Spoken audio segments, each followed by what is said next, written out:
These are in listen-only mode. Good afternoon, everybody. It is Lunch and Learn. It is June 20, Wednesday, and of course, we have part two of our guest speaker, Jeff Tarrant's presentation on neuromeditation. So, just one quick announcement. Jeff has updated the slides from his part one presentation, and I have those slides. I will put those out on the listserv once his presentation is done, and hopefully everybody will get them. Otherwise, they will be posted somewhere on the New Mind system if you can't download it for some reason from the actual email. But we will be sending out an updated slide, his updated slides after the talk today. So Jeff, thanks again for being with us. Part one was great. People are excited about part two, and it's all yours. Great. Well, thanks again, Richard and Rob and everybody else for having me around for part two. And I'm going to assume that some people that are listening in were not in part one, but I'll also assume that most people probably were. I'm not going to kind of go back over all of the introduction material because I want to make sure and have time for the other elements. If you missed part one, it's not a crisis. You'll be able to catch up and figure out where we're at without too much trouble.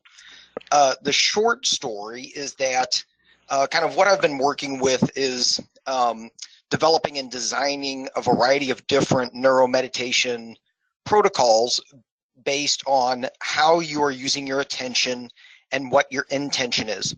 And so roughly we have created 4 different styles that we are calling focus, mindfulness, open heart, and quiet mind. Now, there's a 5th style that we're going to talk about at the end today that I haven't been, it's kind of a new, I say new in air quotes, style that we're working with, and we're calling it a variety of things. Sometimes we talk about it as deep states, which obviously that's not a new thing. That's been around for a long time. But we're playing around with what we're calling altered states neuromeditation. So anyway, we'll get to that as well today. So our focus today is going to be talking about open heart, quiet mind, and then altered states, since we covered the other ones last time. So I'm going to jump right in.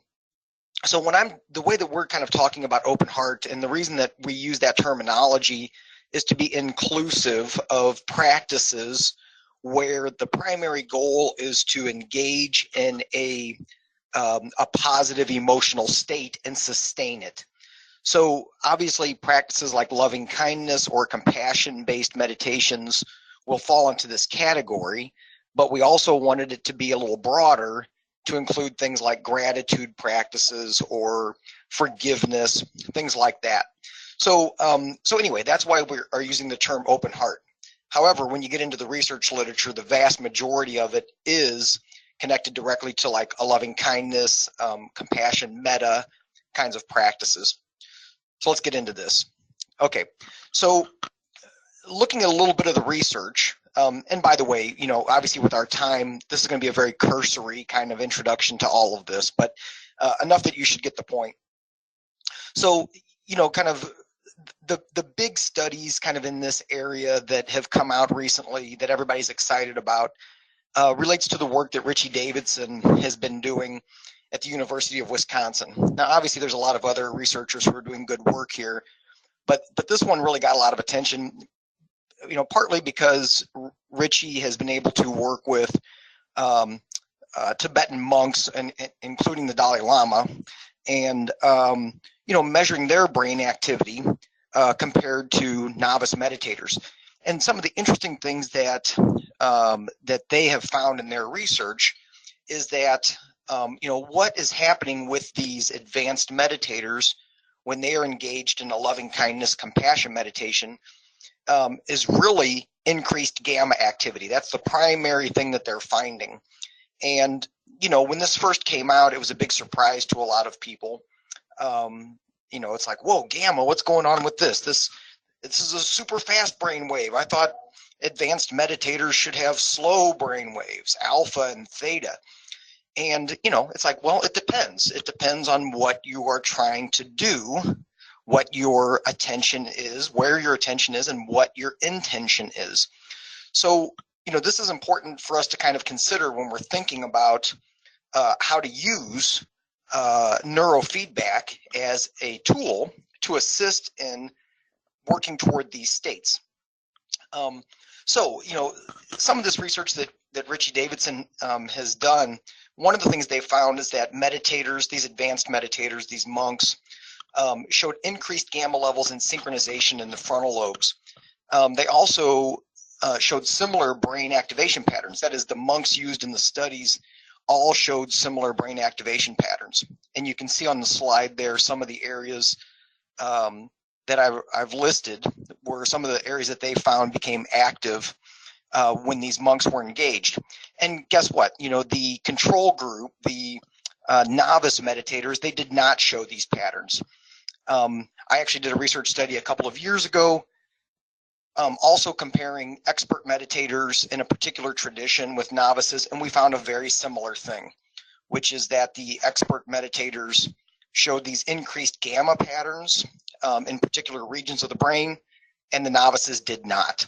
And so this actually makes some sense because, when you're an expert, you know how to engage, you know how to use your attention in a specific way, and you're pretty good at it. Whereas novices, they really don't know what they're doing. Their attention is going to vary and be all over the place, which is what you're kind of seeing in that last bullet point there, that these patterns that were observed in the research were modulated by the degree of expertise. So the more experience they had, the more of these patterns emerged. So, for us, when we think about this and we're using this, we can attempt to emulate these patterns. And, we can also assume that for the most part, we are not going to be the same as monks. So, keeping that in mind, that it's a practice, and, sort of learning how to engage at these high levels. And I think by having the feedback, it does actually facilitate the process. And I'm going to show you a couple slides that I think kind of points in this direction. So, there were a bunch of different brain areas listed on that last slide. So when we first started kind of playing with this and trying to figure out, well, what do we want to target? And because, it's too much to try to target 5 different regions of interest. We could do it, but it's a little bit overkill. So when we started to kind of look at other research, there were 2 areas that stood out as being involved kind of across the board with these kinds of practices. And they are the anterior cingulate and the insula. Is this little thing showing up on here? Yeah, that's probably better. And so, Yep. I listed, is that better? We can see that your writing is very clear. Yeah. Okay. So anyway, the anterior cingulate and the insula are the 2 that we've really highlighted and have been paying more attention to. And I think they kind of make sense, and they seem to be activated together a lot of the time. So, the anterior cingulate is involved in things like sustaining attention. So this actually shows up in a lot of different types of meditation because of that aspect. You are holding your attention in a particular way. Of course, it's also involved in coordinating elements of thinking and feeling, kind of integrating those 2 aspects. And then the insula is also really important. And the insula is, if you're not familiar, it's kind of deeper in the temporal lobe areas. And it becomes activated with self-aware emotional feelings, with basic emotions. And it's also activated with empathy. And so it makes sense why these 2 in particular might be good targets for an open heart style of meditation. Now, I should also say that we've kind of, partially from the research, like you look at that first bullet with Lutz's study, where they found the right insula was in particular, which is also what we saw in the study that we did a couple years ago with the meditation on twin hearts, that the right insula seemed to be more of a player than the left. What we've kind of figured out is that the right insula seems to be a bit more of a body-based emotional feeling, like you feel the emotion in the body, whereas the left seems to be a little bit more cognitive for most people. And so what we have done with these protocols that we've developed is really targeted the right insula for most people. It's like we want them to feel it. We want them to engage with the feeling, sustain it using the anterior cingulate, sustaining their attention on that feeling state, but to feel it in the body. So these are, we've got kind of two different protocols that we've been kind of working with. And one of them we're kind of calling a standard protocol. And this is like a 2-channel protocol. And really, this is essentially, you know, a frontal asymmetry protocol. And, you know, if you refer back to that slide that we looked at a few minutes ago with Richie Davidson and some of the things they found, and consistent with other research, you know, people engaging in a loving kindness or compassion meditation, one of the patterns you see is activation of the left frontal area. And this shouldn't be a big shock in terms of its relationship to, you know, kind of positive emotional feelings. And so, you know, we can take advantage of that. So rather than just using it as a depression protocol, it can also be a open heart protocol, or you can use them together. So in this way, you could use an asymmetry protocol with a open heart meditation.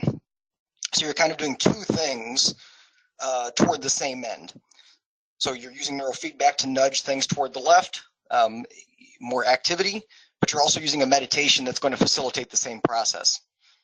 So the S-Loretta protocol, this is the one that I tend to use more. And, you know, I mentioned this in the last webinar, but, you know, I tend to do most things with the full cap and using S-Loretta. And so that I like the most is rewarding gamma at the right insula and rewarding gamma at the anterior cingulate. And, you know, having the protocol set so that a person has to increase both of those or keep them elevated at a certain level in order to get some ambient music to play.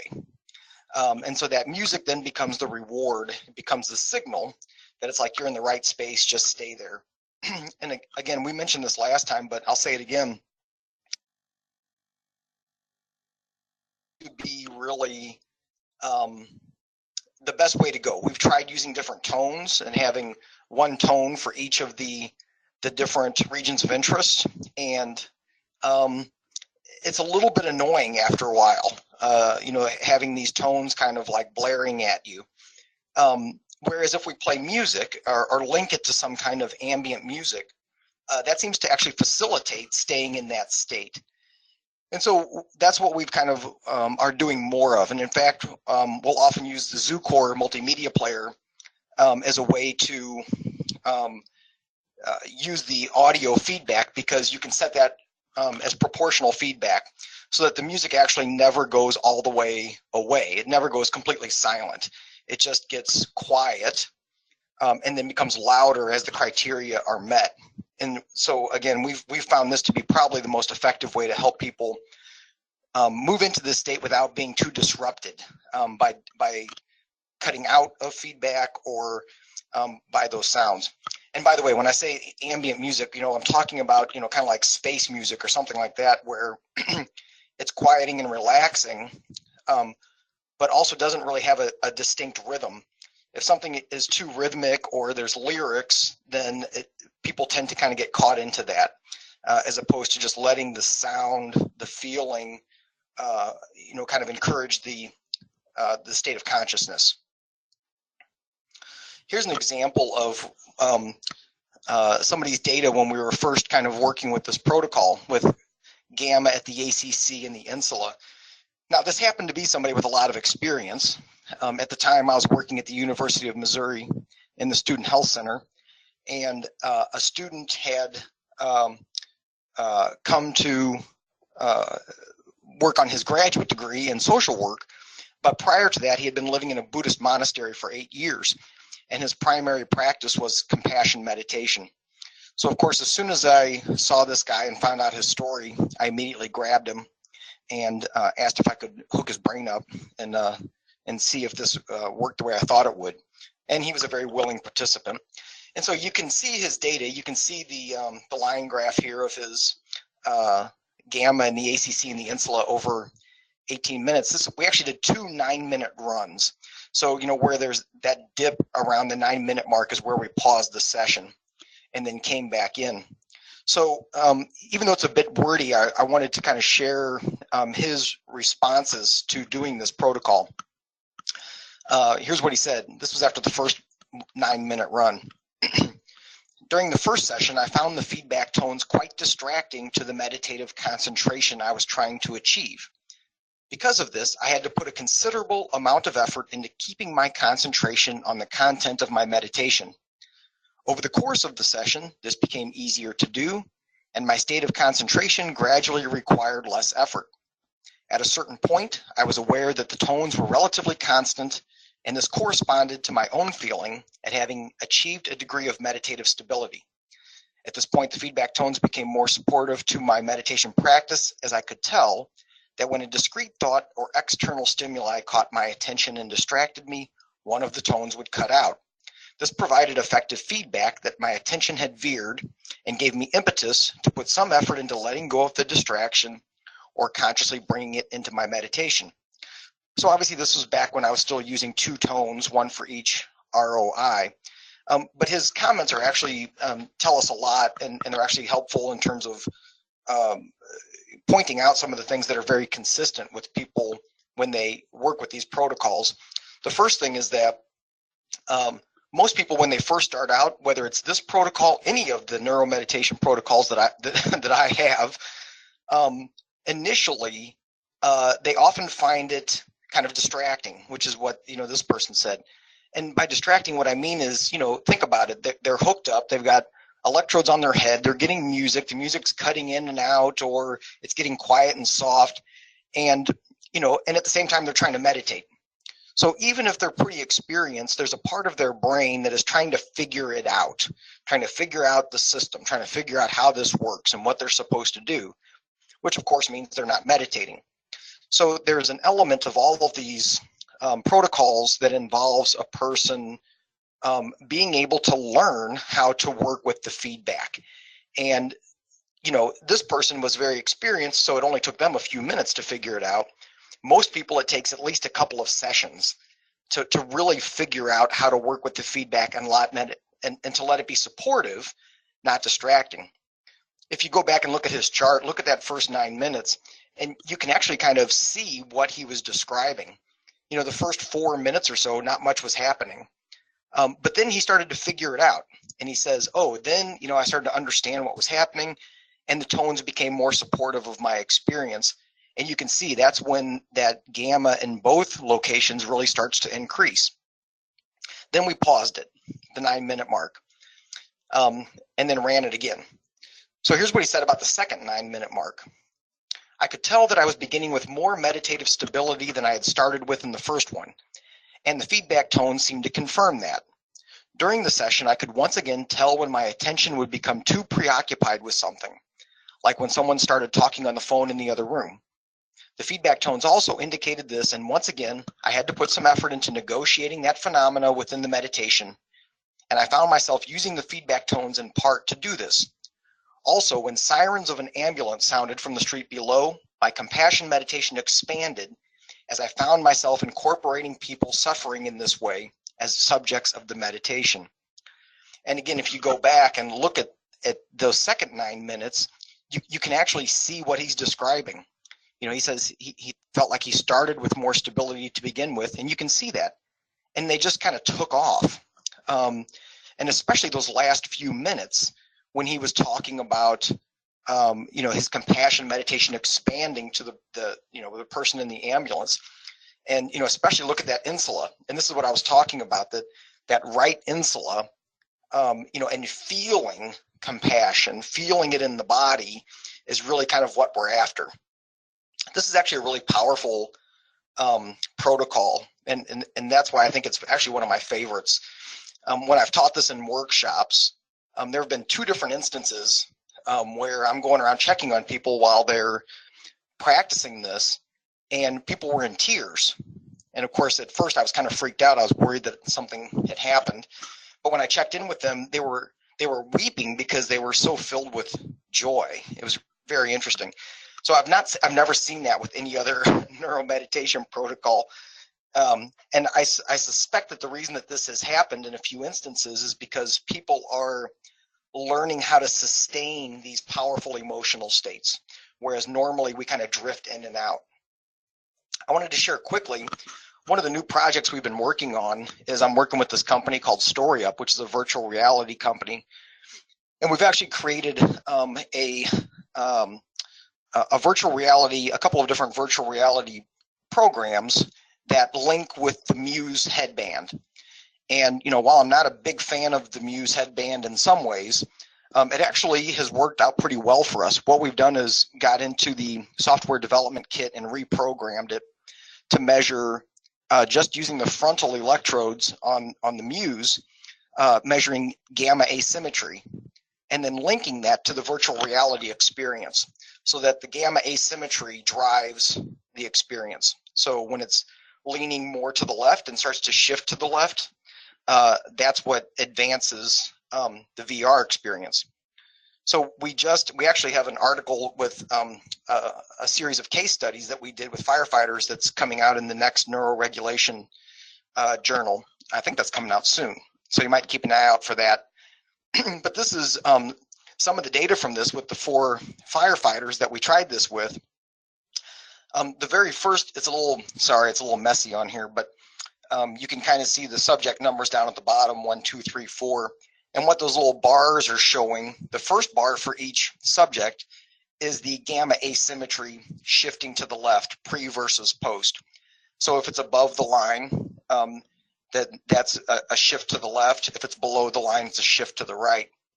And what we saw was that if we could get it to shift to the left, or if they could get it to shift to the left, then their subjective response on different negative mood scales tended to decrease. Whereas if their gamma asymmetry shifted to the right, there was sort of no change in their negative mood scale. So, this was sort of some preliminary evidence for us that, in fact, something was happening here. That even a simple short experience of shifting things to the left with gamma asymmetry has a positive impact on negative mood. So obviously this is a preliminary data, but here were our kind of initial conclusions. That the intervention was only 4 to 5 minutes long. In this case, the subjects were given very little information. They were just kind of put on them and said, hey, follow the instructions.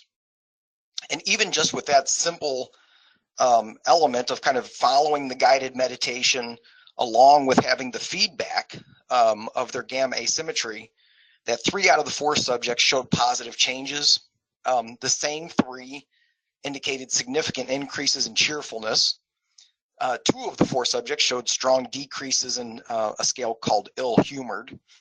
And so there's a clear connection between these changes in gamma and their mood state. So anyway, this is kind of one of the projects we're working on is sort of a consumer friendly way to utilize some of this neuromeditation aspect, especially with the open heart. Okay, let's get to quiet mind. Let's shift gears here. So that was a very quick introduction to the open heart. Oh, by the way, there's a link on my website. I'll see if Rob can include that in the email he sends out, to a video of the Esselretta screen, and I'm kind of walking you through a playback of an open heart meditation session. So rather than doing it here, I thought maybe we could just send that link out and you could check it out if you're interested. Just send it to me when we get done today, Jeff, if you can, and then I'll wait until I get that before I send out that with the PowerPoint. Totally. Thanks, Rob. You bet.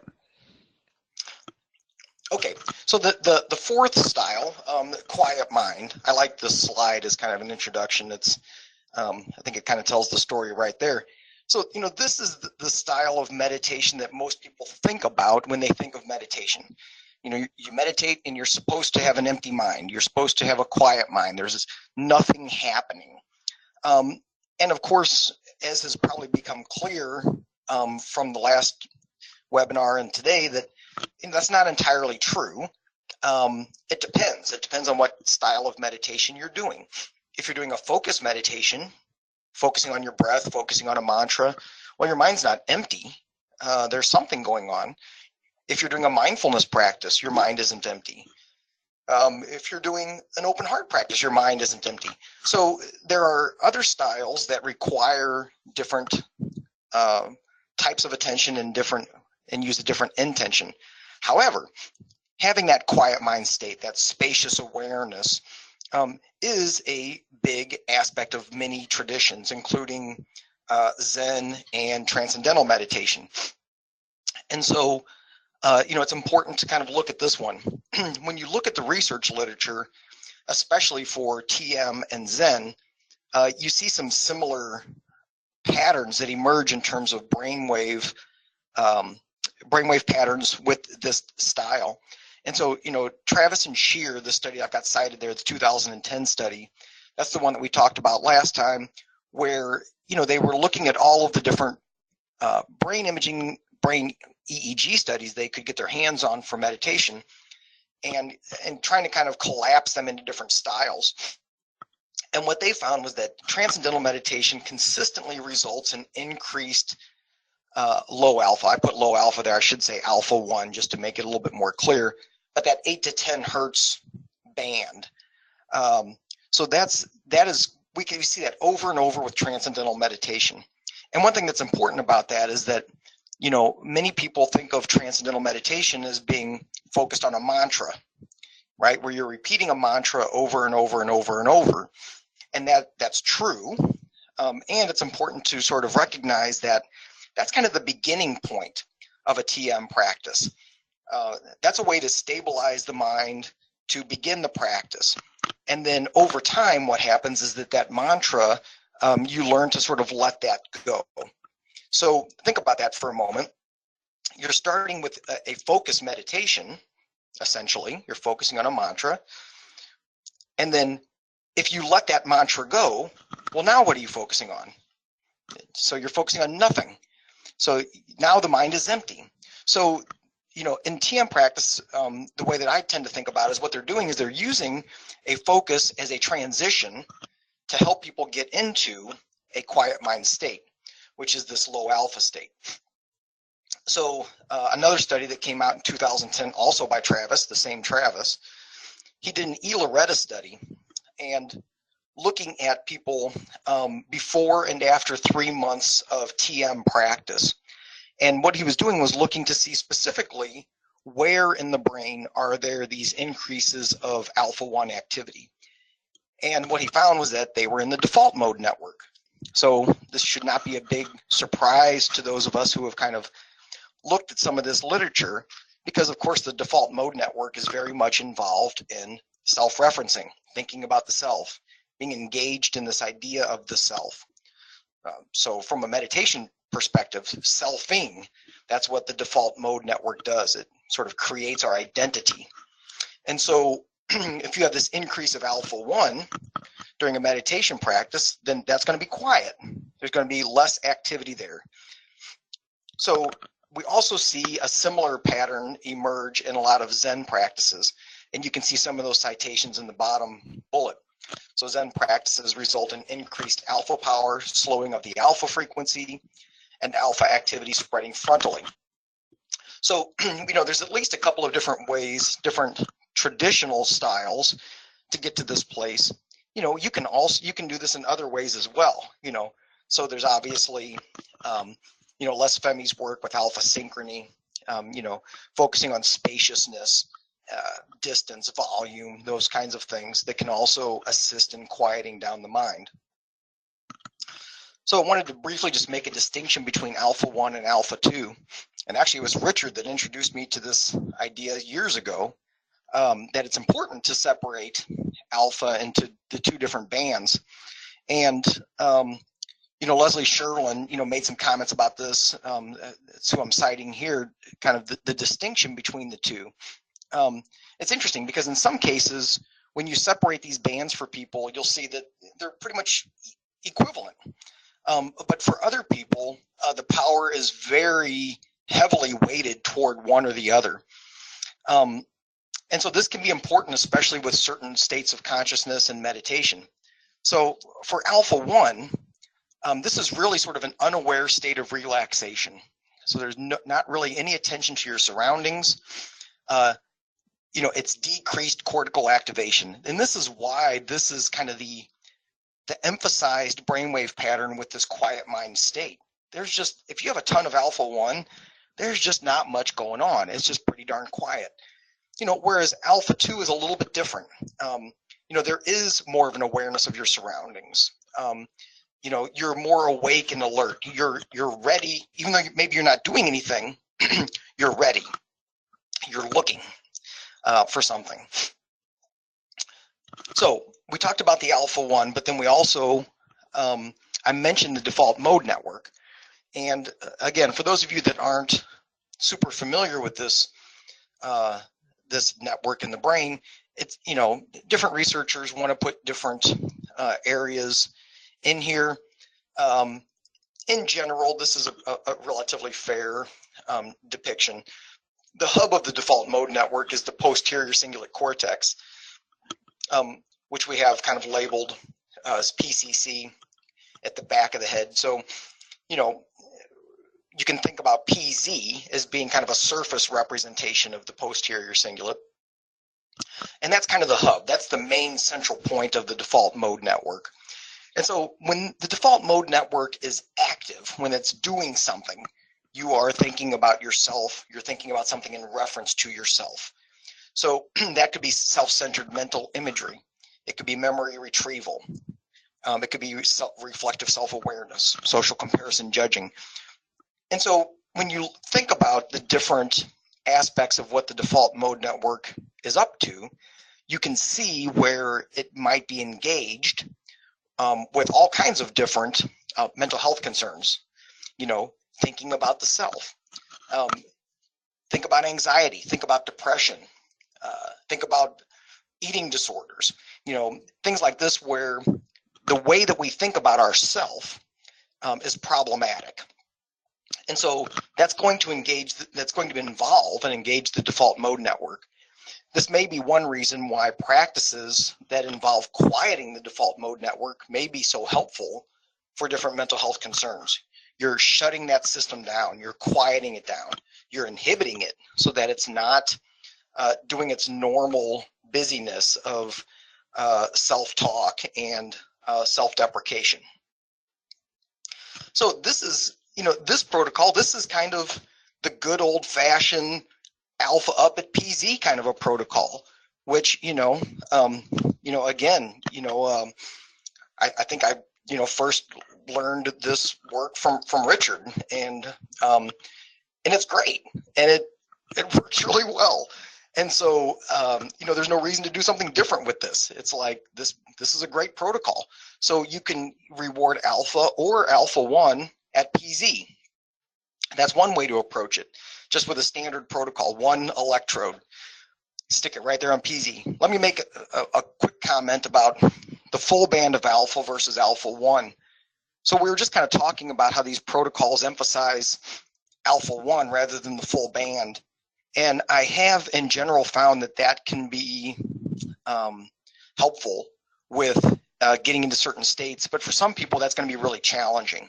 So very often what I'll do, from a developmental perspective, is start with the full band of alpha with people until they kind of get the hang of it. And then once they start to get the hang of it and they start getting pretty decent at it, then I might change it and restrict that band just to alpha 1, which of course makes it quite a bit more challenging for folks. Because with the full band of alpha, there can still be some mental stuff going on. And that's usually my cue that it's time to change the protocol. We'll be working with the full band of alpha, and people will finish a meditation while they're hooked up, and they'll say something like, oh, that's interesting. I was still getting the feedback, even though I was thinking about A, B, C, or D. So the way I'm interpreting this is that they're starting to recognize more subtleties of what's going on internally. And they're starting to recognize that the mind can still be engaged a little bit, even though alpha is going up. So at that point, I will change the protocol and make it more of an alpha 1 protocol. So from an S-Loretta perspective, again, it's pretty obvious where we're going to go with this. Same idea, but you could either target the precuneus or the posterior cingulate, or there's actually a way to target the whole default mode network. I actually, that protocol I don't like quite as much. Because the default mode network involves some of the frontal channels, some of the frontal areas, and that will often create more artifact. And it's just a little bit more disruptive. So personally, I've found that either working with the precuneus or the posterior cingulate works really well, and that's where I tend to hang out with this protocol. I just did this with somebody yesterday, actually. Okay, now I want to shift to the fifth style that we're playing with. So this fifth style, I was mentioning before that we're kind of calling it generically deep states, and so that can be a lot of things, right? It can be alpha theta. That's kind of probably the most common and familiar deep states work. But then we've also been kind of working with this one that we're calling altered states. That's a little bit different than an alpha theta protocol. And so I want to kind of show you guys and talk a little bit about what we're up to with this and why I think this is actually going to be very powerful once we kind of get it fine-tuned. So a lot of the initial ideas for this protocol came from the work with psychedelic medicines. And, if you're not familiar, there's a lot of research being conducted right now with a variety of psychedelics, LSD, psilocybin, ayahuasca, 5-MeO-DMT, and others. And, and looking at what's going on in the brain when people are using these medicines in a clinical environment. So these are obviously being done in hospital settings under controlled environments. They've set them up, they've at least learned a little bit from the 60s and 70s that set and setting are important. So they're not just sticking people in a white room, hospital room. They're trying to make it a little bit more friendly on kind of how the setup is. But what they're seeing very consistently with all of these medicines are decreased activity in the brain, and specifically in the default mode network. So there's decreased cerebral blood flow, decreased EEG activity, especially alpha. So this is seen over and over and over again. Every study I've seen, decreased alpha in the posterior cingulate cortex is the primary finding. So same thing with current source density, decreased alpha. We also see decreased connectivity between the default mode network and the hippocampus. So, when we first started looking at this, it's interesting. I wonder if it's possible to take some of this information and apply it to a neurofeedback protocol. So without kind of taking you through the whole history of what we've been doing with this, I'm going to kind of jump forward here in a minute. But let me just say one more word about why we think that this might be useful or important. So, Carhart Harris is a researcher in London who's been doing a lot of this work, especially with psilocybin, magic mushrooms. And one of the studies they did in 2012, they were hypothesizing that when people were taking a therapeutic dose of psilocybin, that there would be an increase of activity in the default mode network. I don't know why they thought that necessarily. Perhaps because people think about themselves differently after these experiences. I don't know. I'm speculating there. But what they found was the exact opposite. They found a decrease of activity. And I want to read this quote that Carhart Harris had in his conclusions of this study. He says, the high normal metabolic activity of the posterior cingulate cortex and the default mode network with which it is associated has led some to speculate about its functional importance, positing a role in consciousness and high-level constructs such as the self or ego. Indeed, the default mode network is known to be activated during self-referencing and other high-level functions linked to the self-construct. So this kind of gets to what I was talking about earlier in the quiet mind section, that the default mode network is really a critical area in terms of our identity. and the way that we see ourselves. And so this may be the reason that the research with psychedelic medicines looks to be so powerful, is because you are completely changing the functionality of the default mode network, at least for that time being. I think of it as kind of like a hard reset. You're kind of shutting down that ego system, and then you're rebooting it, which allows you to look at yourself differently, or look at your symptoms differently, look at your relationship to the world differently. So this is why I was very interested in this, in terms of, is there a way to get to some of this work with neurofeedback? One more aspect of this, this comes from 2 different studies, but one of the things that they found was that the strongest predictor of a mystical experience with psychedelics is decreased alpha and delta in the default mode network, especially the posterior cingulate. So people that had strong decreases of alpha and delta would report on different questionnaires, especially with these 2 questions. I experienced a disintegration of myself or ego, and the experience had a supernatural quality. So hold that for a moment, and then look at the second bullet. So this other study, they found that mystical experiences during a psychedelic experience were directly related to the therapeutic outcome. So the more somebody had reported having a mystical experience, the higher the likelihood that they had positive therapeutic benefit after the experience. So again, you start to tie all this together, and it's like, okay, clearly what we're after from a neurofeedback perspective is decreasing alpha and delta in the PCC, and seeing if we can facilitate, an experience that can be helpful in this regard. So what we've been doing then is combining EEG biofeedback with evocative music. So we're using music very specifically because, of course, music influences our state of consciousness and is very important in achieving certain kinds of altered states. So we're using music very specifically. In some cases, we're also using vibroacoustic information. I've got a vibroacoustic table that people can lay on. It's a massage table with speakers built into it, and the vibration and the music are both attached to the feedback. Sometimes that can facilitate an altered state for people as well.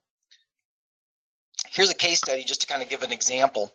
So this was, again, one of our early subjects, and we were focusing on the precuneus. We were inhibiting delta, inhibiting alpha, inhibiting beta, and then in the occipital lobe, we were rewarding gamma. Now, we don't have time to get into that today, but that gamma is the only brainwave that consistently increases during a psychedelic experience, and it tends to increase in the back of the head. Could be from visual processing, visual experiences. Anyway, there's more that we need to examine about that. So this was our protocol. We had 4 regions of interest, and you can kind of see what is happening here over 26 minutes. And in particular, you can see the green line is the alpha and the pink line is the delta. And this person did a really nice job of just really dropping those. Now, you see there are bursts of alpha periodically, and that's okay. That's sort of normal. But the trend is definitely a really sharp decrease down to about the 16, 17 minute mark, and then everything jumps way up. This is actually a pattern that we've seen very consistently with this, is that people can do really well at dropping this stuff down, and it's usually about somewhere between 15 and 20 minutes, although some people will go a little bit longer. And then there's this giant rebound. And the way that we've interpreted this from talking with people and just thinking about it is that, the ego is kind of letting go, letting go, letting go. And then it kind of freaks out a little bit and has to reassert its control. And that's where we see this giant rebound effect. And it's actually very consistent. So this was one of the first folks that this wasn't a client, because of course, when you're trying something new, you want to, work with somebody who is not a client and is, a known entity in terms of working with this kind of stuff. Here's what they said, though. So during the session, They said it was hard to describe the experience. They felt like they were flying very fast. They would slow down, viewing the Milky Way from different viewpoints, seeing the planet throughout humanity's progression. They felt a collective feeling, communication of thoughts swirling around like visible energy, but couldn't quite understand it. Felt like remote viewing, experiencing parts of something, yet parts of nothing. All this was happening at once and yet not at once. And then they were slammed back into their body and felt self-sadness at being bound physically. This, I was theorizing that might have happened where there was a gamma drop. It's hard to see the blue line, the dark blue line at the very bottom. You can see around that 18, 19 minute mark, there's a significant little drop in gamma. I was theorizing that may be where that happened. Immediately after the session, the person said that they felt like time was distorted. It was hard to find words. They were having rapid flashes of nature in their mind. And then days later, they felt introspective, unusually calm and non-reactive, very grounded, and unexpectedly had headache relief. I didn't know it at the time, but they were fighting off a migraine at the time of the session, which had I known that, I'm not sure I would have proceeded, but it helped. So, now this is, I wouldn't say this happens with every single person. In fact, it doesn't happen with every single person, but we've had enough experiences now with enough people that we're feeling pretty confident that we're on to something here in terms of being able to facilitate some of these experiences for folks, and that there is some potential therapeutic benefit.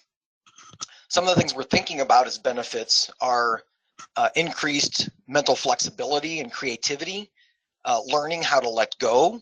I think a big one is this idea of moving past defenses.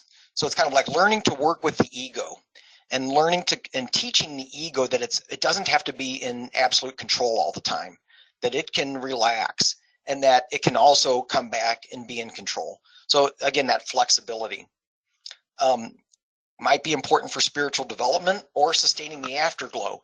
And what I'm talking about there is people who work with plant medicines or some other kind of non-ordinary states. There's often this element afterward of feeling very peaceful, very relaxed, very connected, and we may be able to help them sustain that and hold on to that feeling for longer periods. So a couple of final comments as I wrap this up. So one of the things I wanted to say is that it's really important to be trauma informed with all of this. In fact, we're working on a full one-day workshop that's just about trauma informed neuromeditation, because it's very important, I think, for us to take into consideration our clients and where they're at, and to understand that some of this could be very difficult and challenging for our clients if they're not prepared, if they're not grounded, if they don't have grounding skills. So that's one element. Also recognize this is a starting point. I mean, it is and it's not. Obviously, people have been using neurofeedback with meditation for a long time. We're expanding that, but we're also still at the beginning. There's a lot to figure out and a lot to be done. These protocols, these ideas, they're designed to be used in conjunction with specific meditation practices. So they're not, it's my pretty firm belief that simply increasing gamma is not going to be the same thing as a loving kindness meditation. If you're increasing gamma while you are engaged in loving kindness and you're seeing it in specific regions, that makes sense. So it's not just about recreating specific brainwave patterns, it's using them together. It's important to consider individual differences. Again, this is a starting point. Not everybody is the same and not everybody responds the same. One of the things we've also been doing is individualized neuromeditation protocols, which we don't have time for that today, but it's something that, I'll try and write up something about. And there's no substitute for practice. Really just doing it and doing it and doing it and doing it is the best way to work with this. Doing it with yourself is super helpful. And then finding some guinea pig friends that you don't mind working with, that don't mind working with you. So if you're interested in more of these ideas, I know this was a lot, and it was also kind of a short introduction. I do have a book out, Meditation Interventions to Rewire the Brain. Most of it is not geared toward a neurofeedback professional. It's geared toward mental health professionals in general about how to use these concepts about different styles of meditation for mental health. But it does apply, I think. I think there are some elements that are useful for neurofeedback folks. I teach a 3-day EEG neuromeditation workshop. Next one is coming up in September here in Oregon. I'm in Eugene, Oregon. So that's on the website. And then we also have a certification process for therapists and instructors if you really want to get into the nitty-gritty of this stuff. Here's how you can get a hold of me. My email, the website I would direct you to is the NeuroMeditation Institute website. My Dr. Jeff Tarrant website is being transferred off. If you do Facebook, check me out there. We post a lot of information about the brain and meditation and that sort of thing. Email is the best way to get me. I'd be happy to assist in whatever way I can, although you may have to be patient with me and give me a couple days to respond. All right. We did it. Hey, well, thanks, Jeff. We have just a couple of minutes left if there's any quick questions people might have. I have to unmute them, but while I'm unmuting everybody, Oh. I'd like to say that Jeff is excellent. Some of the best stuff people are doing out there in the field of neurofeedback, and I think, going forward, he's definitely the person to watch in this area. Everything he's presented, I've seen in the research, and I think he's right on the mark. Very exciting stuff. Very good. Thanks, Richard. Okay, I'm just getting everybody unmuted. So in the process. All right. Any quick questions folks might have? Okay. Jay unmuted. I'm working down the list. I have a question. This is Rodney. All right. Dr. Tarrant, I was just wondering, you talk about music. Sometimes Rob Longo talks about using liquid mind as a kind of a neutral, spacey music background. Do you have a particular group that you use? I don't have a particular group. I like liquid, and there's one track in particular that I use a lot, and the name of it is Adrift, A-D-I-F-T. That's the name of the song. And to be honest, I can't remember the name of the author. It's like 60 minutes, and it's just this very long ambient track. I can find the name of the author of that if you're interested. That's my favorite, and it seems everybody likes it. Literally, I haven't seen a single person that doesn't like it. So that's my go-to. Could you repeat the name, please? Yeah, the name of the song is Adrift. Adrift. Thank you. Yeah. Very appropriate. Yeah, no doubt. Also, if you know Moby, the musical artist Moby. I love Yeah, Moby. he's good. Yeah, if you go to his website, he created a whole bunch of ambient music that he's made available for free. And you can just go to his website and download it. There's like 9 tracks. That is great news. I love Moby. Thank you so much for that. It's great. Yeah, his ambient CD is one I used to use during workshops. It's a great CD. Yeah, it's very nice. I have a